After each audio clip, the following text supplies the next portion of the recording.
사마리아 사람, 여러분 들어는 봤는데, 사마리아 사람이 왜 사마리아인을 유대인들이 차별을 하고 좀 멸시를 하고 있는가, 한번 좀 살펴봤으면 좋겠습니다. 옛날에 이스라엘이 두 나라로 나눠졌어요. 솔로몬 이후로 나라가 두 나라로 나눠졌는데, 하나는 북이스라엘과 또 하나는 남유다예요. 이 두 나라로 솔로몬 이후에 나라가 나눠졌는데, 북이스라엘이 먼저 멸망을 했어요. 누구한테 멸망당했냐면 아수르 민족한테 멸망당했어요. 아수르 민족이 북이스라엘 멸망시키자마자 북이스라엘에 있던 사람들을 이주시켰어요. 마치 우리나라에 고려인들이 있잖아요. 고려인들이 이주시킨 것처럼 나라를 딱 통치하자마자 이주시켜서 사마리아라는 큰 지역으로 옮겼어요. 그러니까 이스라엘 유대인들이 사마리아 민족으로, 이렇게 사마리아 지역으로 옮기자마자 그 원래 있던 민족하고 섞여버린 거예요. 섞이면서 어떻게 해요? 혼혈 자녀들이 태어나기 시작했습니다. 이제 그건 어쩔 수 없는 상황이잖아요. 그런데 유대인들이 어떻게 봤냐면 그 혼혈 민족에 대해서 조롱을 한 거예요.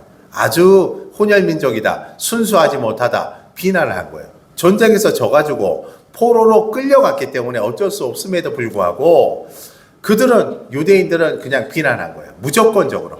그리고 아주 천대하고 멸시했습니다. 너희는 우리하고 상종하면 안 돼.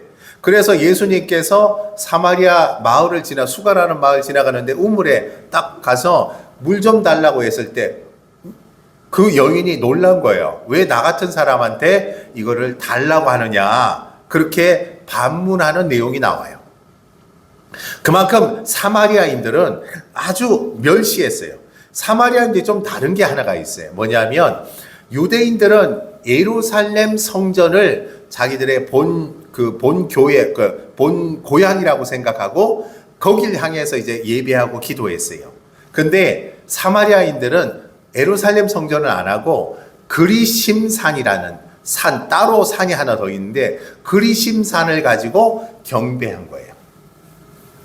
그리고 사마리아인들은 모세 오경만을 받아들여서 예배를 드렸어요. 모세 오경만, 그것을 가지고 말씀을 전하고 했어요.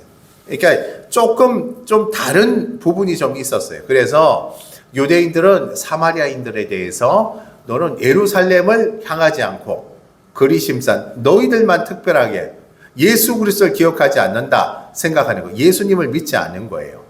이제 그래서 어떻게 유대인들이 좀 비난을 하고 멸시천대를 했습니다. 이렇게 해서 사마리아를 이 지역을 지나가는데 예수님께서 오늘 13절에 예수께서 대답하여 이르시되 이 물을 마시는 자마다 다시 목마르려니와. 그러니까 여인에게 이거 물을 마셔봐야 다시 목마르다는 거예요. 목이 말라서 물 좀 달라고 했다가 얘기하는데 이제 이 물은 다시 마셔도 다시 목말라. 예수님은요, 세상의 세상의 삶에 대한 특징을 지금 말씀하고 있는 거예요. 비유해서 말씀합니다. 성경에서는 세상이 주는 모든 만족들을 비유해서 말씀하고 있는데 사람은 세상의 많은 것들을 통해 자신의 갈증을 해소하려고 합니다. 우리 안에는요, 끊임없는 갈증들이 있어요. 아무것도 없는 것처럼 보이지만요, 갈증이 있습니다. 나이는 많으나 나이 적으나 그 모양이 다 다르지만 갈증이 있습니다. 우리 학생들은 친구 관계에서 좀 인기가 많고 좀 좋았으면 좋겠고, 나이 많으신 분들은 무조건적으로 건강했으면 좋겠고, 젊은 사람들 한 30, 40대에는 돈을 좀 많이 벌었으면 좋겠고, 5, 60대에는 어떻게 해요? 남보다 더 명예를 가져가지고 존경받는 사람이 됐으면 좋겠다 생각을 갖고 있는 거예요. 이 마음에 갈증이 놓여 있어요. 그게 물질이고 관계고 성공이고 쾌락이고 인정입니다. 이런 갈증들을 늘 갖고 있어요. 이 공통점이 하나 있어요. 이 모든 갈증들은요, 잠시 갈증을 해소한 것처럼 보이지만 어느 시간이 지나면 다시 목말라요. 내가 시의원을 했어. 하기만 하면 나는 세상에 가진 거 제일 행복할 거야. 시의원 한번 하고 나니까 어떡해요? 이제 도의원이 좀 했으면 좋겠다는 꿈을 갖게 되는 거예요. 지난번에 이제 박일호 시장이 시장을 했는데 시장을 연임 3번을 연거푸 연임을 했어요. 그랬더니 꿈이 뭐가 있어요? 국회의원이 꿈이었어요. 그래서 어떻게 해요? 국회의원을 도전을 해가지고 공천에 떨어져가지고 또 물먹었잖아요. 그때 줄줄이 그 밑에 있던 도의원, 시의원들이 시의원 하던 사람은 도의원 하려고 그러고 도의원 하던 사람은 시장 하려고 그러고 줄줄이 했었어요. 지난 보궐선거에. 그 꿈을 가졌는데 다 탈락이 된 거예요. 근데 끝났겠어요? 또 나오죠. 그 갈증은 끝나지가 않아요. 우리 이 땅의 삶의 갈증들은요, 끝나지 않아요. 좋은 대학교 갔으면 좋겠어요. 대학 들어가면 갈증이 해소돼요? 야야, 그 대학 들어가서 니는 벼룩처럼 왜 빈대처럼 왜 놀고 먹냐? 좋은 직장 가야지. 좋은 직장 가놓으니까 어떻게 해요? 야, 갈증이 해소돼요? 아니요. 그 갈증은 또 해소가 안 돼요. 좋은 배우자 만나야지. 좋은 배우자 끝나요? 아니요. 네가 좀 더 명예롭고 또 그때부터는 또 달라져요. 집이 15평짜리, 24평짜리, 34평짜리, 그 다음에 단독주택에다가 잔디가 있는 그런 것을 또 소망하게 돼요. 우리는 끊임이 없어요. 우리의 삶은요, 끝까지 그 삶을, 그 갈증을 멈출 수가 없다는 거예요. 여러분, 우리가 이런 마음을 갖고 사는 거예요. 14절에 보니까 내가 주는 물을 마시는 자는 영원히 목마르지 아니하려니 내가 주는 물은 그 속에서 영생하도록 솟아나는 샘물이 되리라. 이렇게 늘 갈증이 있는 우리에게 예수님께서 어떻게 영원히 목마르지 아니하는 생수가 있다라고 말씀을 해준 거예요. 여러분, 왜 사람은 자꾸 목마르며 사는 건가요? 왜 자꾸 갈증을 느끼며 사는가? 가만 보니까 성경을 보니까 뭐냐면 인간의 깊은 갈증은 하나님과의 단절 때문에 갈증이 생긴대요. 제가 어릴 때 제 또래에는 입양이 많았어요. 제 사는 게 어려웠던 것 같아요. 저는 제 어릴 때, 아기 때. 그러니까 어떻게 해요? 우리나라 사람을 외국에 입양을 많이 보내요.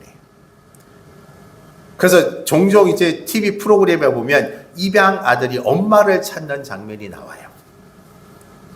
아니, 그 나라에서도 어느 정도 수준이 되고 먹고 살만하고 괜찮은 사람들이 참 많더라고요. 물론 어려운 사람도 있겠죠. 근데 그렇게 잘 사는데 굳이 나를 좀 버린 이 조국에 꼭 찾아가야 되겠냐 그랬더니 그게 아니에요.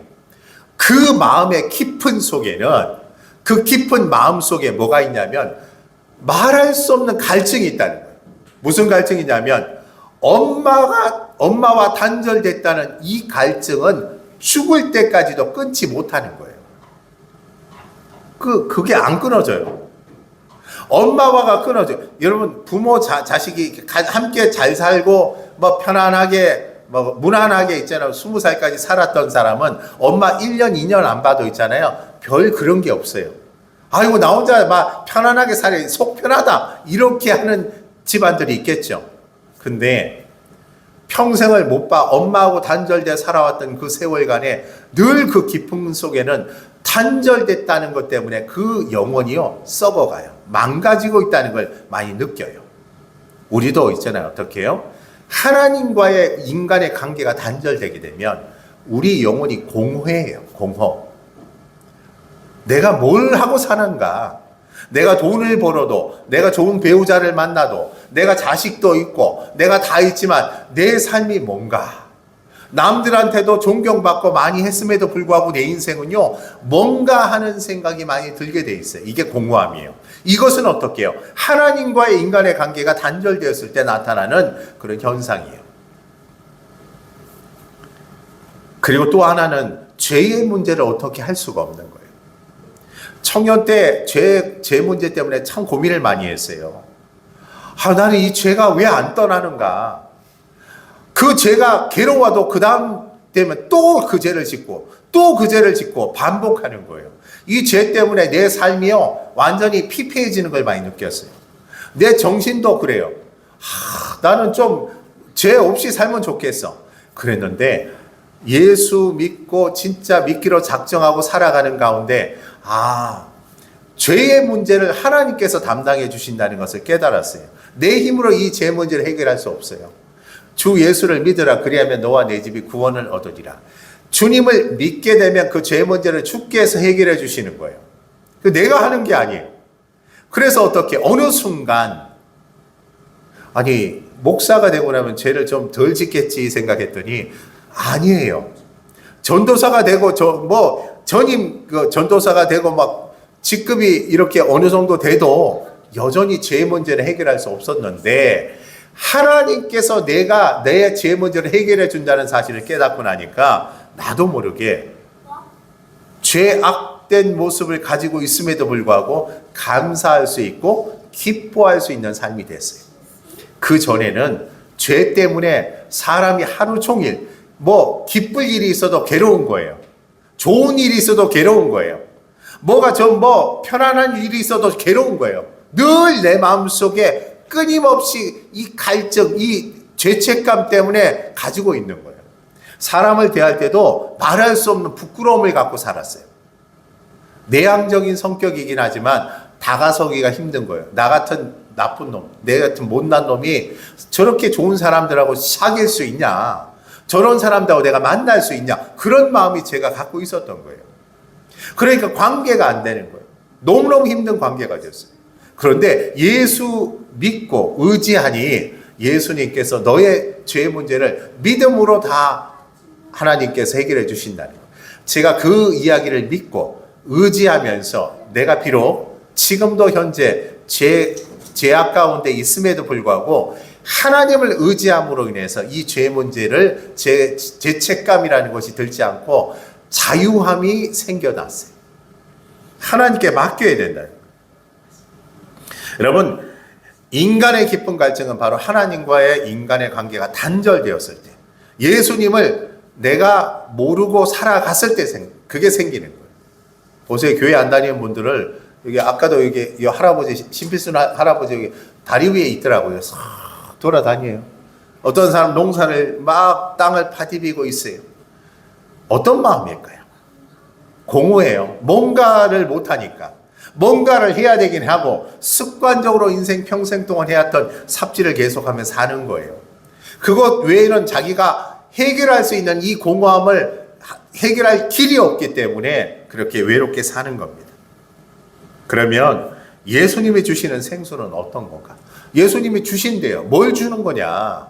성경에 보면 예수님이 주시는 생수는 첫 번째가 뭐냐면 성령이래요. 두 번째가 구원이랍니다. 세 번째가 영생이랍니다. 영생. 우리 군인들이 청년들한테 죽음에 대해서 얘기하면 저게 나하고 뭔 상관이 있을까? 근데 이제 죽음에 대해서 얘기하면 여기에 앉아 계신 아이고 내일 모레 빨리 죽었으면 좋겠는데 이런 생각도 있고 아이고 내가 죽을 일이 가까운데 하는 생각이 들잖아요. 우리 인생에 있어서 있잖아요. 죽음을 빼놓고 살아가면 인생이 엉망진창이 돼요. 내 삶의 마무리가 안 돼요. 전 제 또래가 이제 막 죽으면서 부고 소식을 계속 듣잖아요. 내가 죽음이 가까워졌구나. 여러분, 예수님이 주시는 생수는 어떻게? 첫 번째 성령이라고 했습니다. 성령은 예수님이 이 땅을 떠날 때 성령을 보내주셨어요. 지금은 성령 시대고 성령께서 우리와 함께 하시고 성령을 통해서 우리가 역사하고 하나님의 그 은혜 가운데 거할 수 있습니다. 그리고 주 예수를 믿게 되면서 구원을 얻게 돼요. 그리고 마지막으로 영원한 생명을 소유하는 영생을 우리에게 주신다고 약속했어요. 이게 영원한 거예요. 여러분, 전에요, 제가 신학교 가기 전에는 늘 괴로웠어요. 삶이 참 어려웠어요. 그리고 두려웠습니다. 하루하루 사는 게 두려웠어요. 여러분, 그런 적 있어요? 내일 하루를 막 걱정하는 거예요. 내일 모레가 걱정되는 거예요. 내가 먹고 살 일도 걱정되는 거예요. 제가 신학대학원에 딱 들어갔는데 정말 그 전에는 직장을 다니다가 이 직장 저 직장 많이 다녔어요. 메르츠 화재 가가지고 경남은행, 제가 마산 가면 경남은행 본점 옆에 메르츠 화재가 지금은 없어졌는데 그 건물에 가서 보험 설계사 했어요. 그래서 창원에서 또 택시 운전을 하고 마산 중리에서 고물주로 다니고요. 그 다음에 또 마산 중리에 또 학원 강사도 하고 또 캡스 있잖아요. 캡스 보안 그 있잖아요. 그거 영업하는 것도 하고 그리고 가게마다 시간 되면 칙 하면서 있잖아요. 향수 나오는 거 있잖아요. 그거 판매하러 다니고요. 하여튼 별의별 직업을 좀 많이 가졌어요. 학원도 운영해보고. 근데 기쁨이 없어요. 감사가 없었어요. 너무너무 힘든 거예요. 삶이 힘든 거예요. 돈은 좀 벌었는데 어떨 때는 뭐 한 달에 600씩 벌고 이래 벌었어요. 너무 버는데 너무 공허하고 힘든 거예요. 그래서 정말 기도하다 상황과 여건 가운데에서 신학대학원을 갔어요. 모든 일을 다 그만두고 신학대학원을 가니까 돈이 하나도 없는 거예요. 어떻게 됐어요? 생활보호대상자로 떨어졌어요. 동사무소 가서 두드렸어요. 생활보호대상자 수급자 신청하겠습니다 했더니 당신은 그 자격이 되네 그러면서 수급 신청을 해줬어요. 그래가지고 1년 동안 받겠다 기도하고 1년 동안 수급자로 그렇게 생활을 했어요. 그 마음이 어떤지 알아요. 돈이 한 푼도 없는 거예요. 없는데 기도해서 하나님 어떻게 하면 좋겠습니까 했더니 우리 세은이 저 위에 있는 세은이가 딱 가가는데 어디 놀다가 와가지고 팔을 탁 깨서 아빠 팔이 이상해요. 그러니까 괜찮다. 그 다음날 됐는데 계속 아파요. 그랬더니 병원 가니까 팔이 부러졌더라고요.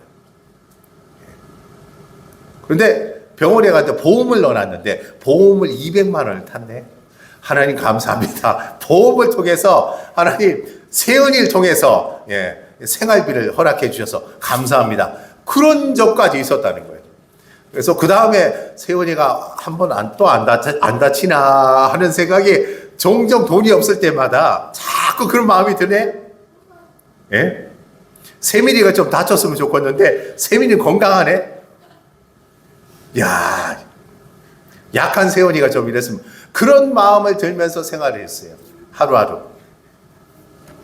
근데 늘 갈증이 있고 어려웠어요. 근데 예수님을 믿고 의지하니까 뭐가 다르냐면 내게 주어진 것이 없고 연약한 가운데 있을지라도 하나님께서 기쁨을 주시고 감사를 주셔요. 기뻐할 수 있는 상황이 아님에도 불구하고 기뻐해요. 지금은 어떠냐면 외부에서 주는 뭔가가 주는 것으로 기쁨이 없어요.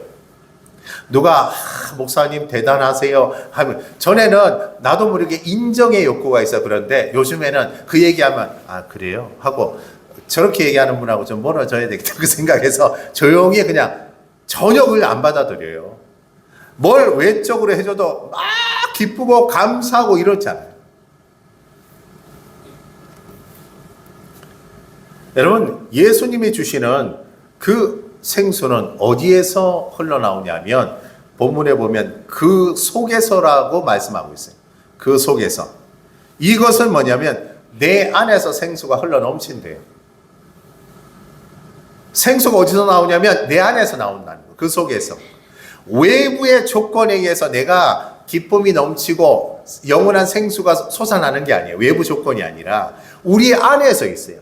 우리는 외부에서 자꾸 원해요.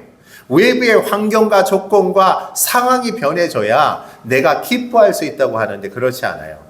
어떤 상황일지라도 나는 어떻게 기쁨이 없고 하나님 내 안에 주님을 의지하고 주님을 붙들고 사는 것 자체가 하나님 기쁘고 감사합니다.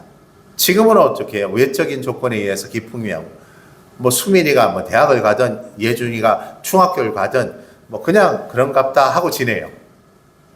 누가 나한테 1,000만 원을 줘도 기쁘지 않습니다. 혹시 실험해 보실 분이 있으시면 저한테 1,000만 원 들고 와서 목사님이 즐거워하는가 막 기뻐하는가 한번 확인해 보시면 되겠습니다. 아시겠죠? 이랑용 권사님? 네. 전혀 그렇지 않아요. 제 안에 어떻게 해요? 뭐 교회를 군인교회가 숫자가 많이 나오든 적게 나오든 그게 중요하지 않더라고요. 오늘은 조금 덜 나왔는데 어떨 때는 70명, 어떨 때는 60명, 어떨 때는 뭐 50명 조금 넘고 오늘은 50명이 좀 넘었어요. 근데 기쁘지 않아요. 처음에 부대 갔을 때 23명 나왔어요. 22명 나왔어요. 몇 명 안 한 척 있었어요. 근데 지금은 평균이 있잖아요. 6, 70명이요. 근데 기뻐해야 되죠. 그럴 기쁨이 없어요. 그걸로 기뻐하는 인생이 아니에요. 하나님을 의지하고 하나님 붙들고 사는, 내가 이 땅에 잠시 있다가 떠날지라도 하나님, 내가 내일 못 일어날지라도 하나님과 오늘 동행하여 함께 하시면 너무 감사합니다. 고맙고 감사한 거예요. 그것이 내 안에서 흘러나오는 생수예요. 내 안에서 멈추지 않고 계속해서 지속되는 그런 은혜, 그런 감사, 그 기쁨이 있다는 거예요. 그것이 생수라는 거예요. 우리는 오늘 조건이 좋아서 기쁜 거예요. 누가 나를 인정해줘서 기쁜 거예요. 누가 나를 손잡아주고 교회 오니까 막 하니까 나는 기뻐 좋아. 그것이 아니라 그들이 나를 아무도 안 찾을지라도 나는 하나님을 예배하고 하나님 안에서 내가 이렇게 신앙으로 살아갈 수 있음에 늘 감사합니다. 고맙습니다. 이것만 하면 그 안에 생수가 있다. 15절에 여자가 이르되 주여 그런 물을 내게 주사 목마르지도 않고 또 여기 물 기르러 오지도 않게 하옵소서. 예수님께서는 목마르지 않는 생수를 얘기했더니 이 사람은 어떻게 해요? 외적으로 주어지는 그 축복을 그렇게 찾고 있는 거예요. 예수님이 무슨 말을 하는지 여인은 몰라요. 여인의 관심은 매일 물 깃는 것이 힘들어요. 그래서 편리하게 지낼 수 있는 방법을 알고 싶었던 겁니다. 삶의 어려움을 도와줄 거라고 생각하고 교회를 찾는 분들이 많아요. 교회 오면 부자 되더라. 교회 오면 진급도 잘하고 교회 오면은 막 사람들 관계도 좋아지고 막 좋아지는. 예수님은요 영원한 생명에 대해서, 구원에 대해서 말씀하고 있는 겁니다. 저는 어떨 때 설교할 때 그 생각이 들어요. 설교 준비하면서 하나님 오늘 막 설교하면서 이분들에게 화끈한 얘기를 좀 해줬으면 좋겠는데 그 생각을 막 해요. 예수 믿으면 막 그냥 떼부자가 된다. 막 예수 믿으면 병이 확 낫는다. 예수 믿으면 집안이 막 그냥 팔자를 고친다. 이런 설교했으면 좋겠는데 성경에는 그 내용이 안 나와. 그 욕구가 얼마나 큰 줄 아세요? 진짜입니다. 예수 믿으면 이랑유 권사님 120살까지 막 그냥 막 뛰어다니며 살 거야. 막 이 얘기를 하고 싶은 거예요. 제 마음에는. 설교 그 욕구가, 저도요, 설교가 그 욕망이 그게 막 해요. 쓰다가 막. 근데 그 내용이 하나도 안 나오고 맨날 얘기하는 게 구원이고 영원한 생명이고 그 얘기만 자꾸 나오니 나도 설교 준비하면서 하나님 어떻게 하면 화끈한 설교, 아주 그냥 멋있는 설교하는 목사 됐으면 좋겠어요. 안 돼요, 그게. 성경에는 그 얘기가 안 나와요. 제가 그 얘기 하고 싶어도, 그 욕구가 많음에도 불구하고, 예수 믿으면 성격 고치고, 팔자 고치고, 인생 고치고, 다 고칩니다. 얘기하고 싶은데, 하나도 안 나와.